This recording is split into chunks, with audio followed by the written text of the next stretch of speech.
Pati, 11 Agustus tahun 2025. 6 saksi dihadirkan. Dalam sidang kedua, terdakwa Anifah, kasus dugaan tindak pidana penipuan. Nurwiyanti Wiwit, selaku korban hadir sebagai saksi dalam sidang mengungkapkan kerugian hingga 3,1 miliar rupiah. Selain dugaan penipuan, ada indikasi pemalsuan dokumen. Persidangan di Pengadilan Negeri PN Pati dipimpin Ketua Majelis Hakim Budi Aryono, didampingi Hakim anggota Dian Herminasari dan Wira Indra Bangsa, serta Jaksa Penuntut Umum Danang Saftriyanto ini mengungkap sejumlah fakta baru terkait kasus bernomor perkara 113 PID B2025 PN PT tersebut. Dalam keterangan korban di persidangan, perjanjian investasi dengan batas waktu 8 bulan ditandatangani dan dinotariskan. Hingga bulan ke-7 keuntungan diberikan 5% penuh. Pada bulan ke-8 mulai macet. Profit tidak dikasihkan dengan dalih. Kendala force majeure. Keadaan mendesak karena bencana alam. Karena curiga Wiwit mencari informasi dan mendapat info kalau usaha tersebut fiktif. Modus investasi dalam 3 usaha yakni peternakan ayam, pakan ternak, dan supplier sembako. Dengan alasan usaha macet, Wiwit akhirnya tidak dikasih profit 5%, seperti yang dijanjikan, dan merugi hingga miliaran rupiah. Puput disebut sebagai orang yang menerima aliran uang dari Anifah, dan oleh Puput Anifah diberi bunga 10% per bulan. PT Puas dan PT Mustika Jaya Abadi sebagai perusahaan yang disebut. Anifah telah mengeluarkan berbagai dokumen terkait ternyata fiktif dan diduga dokumen yang dibuat adalah palsu. Kuasa hukum korban Dr. Teguh Hartono, S.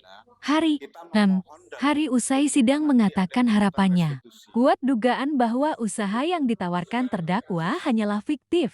Maka seharusnya Jaksa Penuntut Umum memasukkan restitusi dalam tuntutan, agar hak-hak korban atas kerugian akibat tindak pidana dapat dipenuhi, tegasnya. Ternyata perusahaannya fiktif.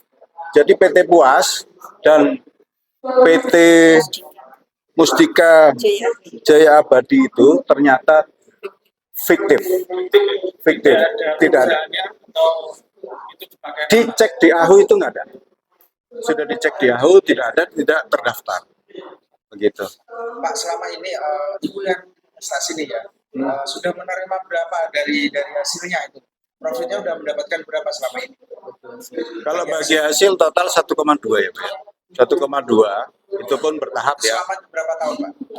1 tahun. Ini kan investasi besar, awal mula tertarik dengan investasi ini kenapa? Tadi dijanjiin di video-video mengirim bahwa dia memang diinvestasi di situ, mengirim ayam-ayam ke RPA, terus bilang bahwa kenal orang-orang penting juga, misalnya di PT ini, PT A, BCDE. Ya, kami terutama dari penasihat hukum yang sudah berdiskusi dengan Ibu selaku korban, meminta ke depannya Jaksa Penuntut Umum maupun pengadilan mampu mengakomodir dalam tuntutannya nanti ada tuntutan restitusi atau ganti rugi. Jadi yang beliau minta tadi dan ditanya oleh Bu Dian kan, mau nggak kalau dikembalikan? Mau dong ya Bu ya kalau dikembalikan. Memang itu tujuannya kan seperti itu. Selain dari memidanakan korban, kita juga yang utama kan ganti rugi dari nilai kerugian akibat tindak pidana ini.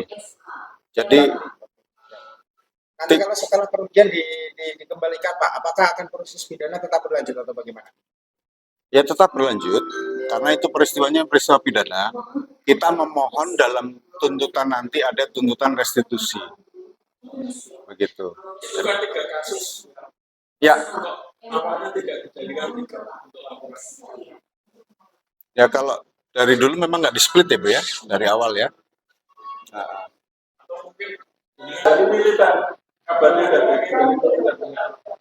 Kalau info yang kami dapat begitu, karena berkali-kali juga terdakwa kan menyebutkan ya, terakhir kemarin menyampaikan bahwa ada kerjasama dengan Kodim 0718 Pati dengan Dandim terkait pengadaan makanan gizi